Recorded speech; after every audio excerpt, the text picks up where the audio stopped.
Гражданская блокада Крыма продолжается. Ровно месяц, как активисты акции не пропускают грузовики через 3 пропускных пункта Херсонщины на временно аннексированный полуостров. В ночь неподалеку от пункта Чонгар прогремел взрыв. Неизвестные пытались оставить полуостров без электричества, взорвав 2 опоры линии электропередач, по которым электричество доставляется в Крым. Повреждения опор обнаружили во время утреннего обхода. Гульсум Халилова знает все подробности. Ночью в нескольких километрах от Чонгара были повреждены еще 2 электроопоры Мелитополь-Джанкой. Кто именно сделал, пока неизвестно. Эти линии осуществляли подачу электроэнергии в Крым. Поврежденные опоры во время патрулирования территории заметили активисты гражданской блокады Крыма. Сразу же сообщили в правоохранительные органы. Мы, в свою очередь, сообщили об этом правоохранителям, и дальше они уже предпринимали меры государственного реагирования. Данная ветка является высоковольтной, одна из 4, которая снабжает автономную республику, 330 мегаватт. Это та пропускная способность, которая была использована в данной линии. Это порядка 30%, на наш взгляд, от общего потока электроэнергии в Крым.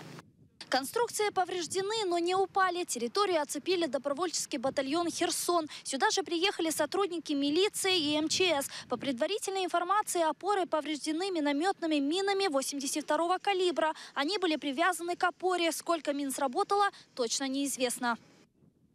И на опоре находятся предметы, визуально похожие на взрывчатые вещества, которые опасны для жизни граждан.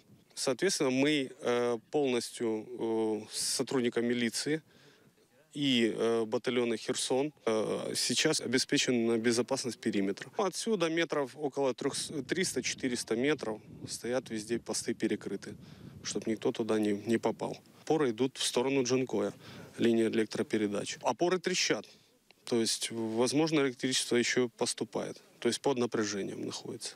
На даний час направлено даний предмет, попередньо схожий на вибуховий пристрій, на проведення відповідної експертизи для встановлення, що це був за предмет саме.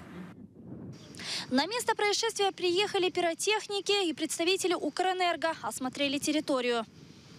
Если произойдет падение опоры, могут погибнуть все находящиеся здесь в этом радиусе люди. Для этого будем производить отключение линий, чтобы работали пиротехники.